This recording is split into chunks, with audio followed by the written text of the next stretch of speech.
Assalamualaikum warahmatullahi wabarakatuh.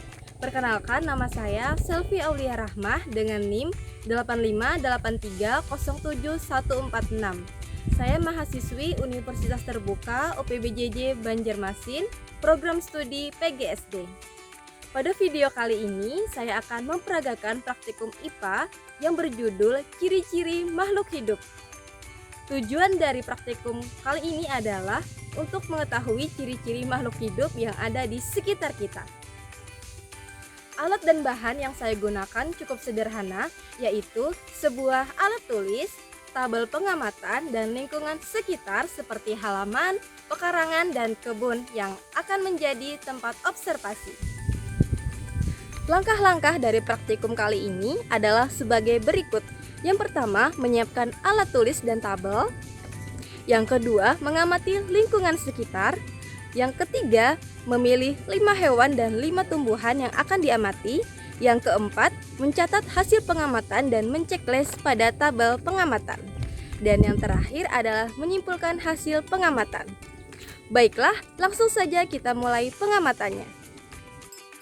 Mari kita mulai pengamatan kita pada kelompok hewan. Saya melihat sapi sedang makan rumput.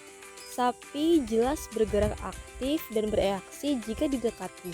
Sapi bernapas dengan paru-paru, perlu makan, pasti tumbuh besar dan berkembang biak secara melahirkan. Semua ciri terpenuhi. Kucing. Kucing dapat bergerak lincah, melompat, dan sangat peka terhadap suara.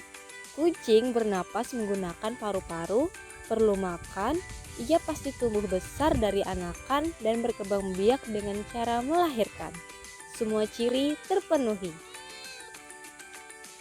Bebek bergerak aktif di darat maupun air dan sangat peka terhadap lingkungan.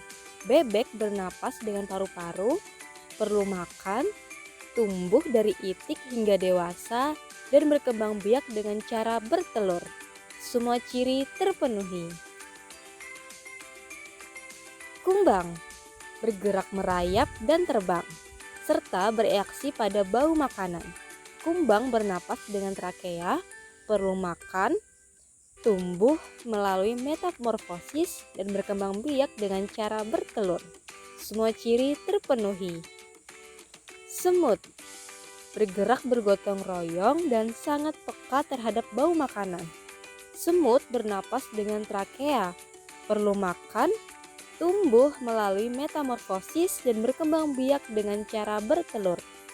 Semua ciri terpenuhi. Selanjutnya, mari kita amati kelompok tumbuhan. Ingat, gerak pada tumbuhan bersifat pasif, bukan berpindah tempat. Pepaya bergerak melalui pertumbuhannya yang menjulang ke atas, fototropisme. Ia bernapas melalui stomata, perlu makan, dengan membuat nutrisi sendiri, pasti tumbuh tinggi dan berbuah dan berkembang biak melalui biji. Cabai bergerak dengan batangnya yang tumbuh mengikuti arah cahaya dan juga bereaksi terhadap air di tanah. Ia bernapas melalui stomata, perlu makan dengan fotosintesis, tumbuh menghasilkan daun dan buah baru, dan berkembang biak melalui biji cabai. Pohon pisang bergerak secara perlahan saat tumbuh tegak ke atas.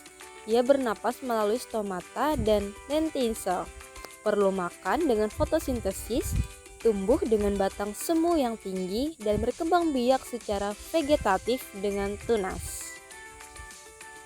Pohon kelapa bergerak sangat lambat, namun dapat bereaksi dengan akarnya yang menuju air. Ia bernapas melalui stomata, perlu makan, dengan fotosintesis, tumbuh menjadi pohon yang sangat tinggi dan berkembang biak melalui buah kelapa. Pohon sawit juga bergerak melalui pertumbuhannya yang tegak lurus. Ia bernapas melalui stomata, perlu makan untuk menghasilkan energi, tumbuh hingga berukuran besar, dan berkembang biak melalui biji sawit. Dari hasil pengamatan, dapat kita lihat bahwa semua makhluk hidup memiliki kesamaan ciri-ciri, yaitu bernapas, memperoleh makanan, tumbuh, dan berkembang biak. Perbedaannya terletak pada cara bergerak dan memperoleh makanan. Hewan bergerak aktif dan mencari makanan, sedangkan tumbuhan tetap diam namun mengolah sendiri makanannya dengan cara fotosintesis. Hal ini membuktikan bahwa semua makhluk hidup memiliki kemampuan beradaptasi untuk mempertahankan kehidupannya. Demikian video praktikum IPA kali ini. Semoga kegiatan ini dapat menambah pemahaman kita mengenai perbedaan dan persamaan ciri-ciri hewan dan tumbuhan. Terima kasih telah menonton. Wassalamualaikum warahmatullahi wabarakatuh.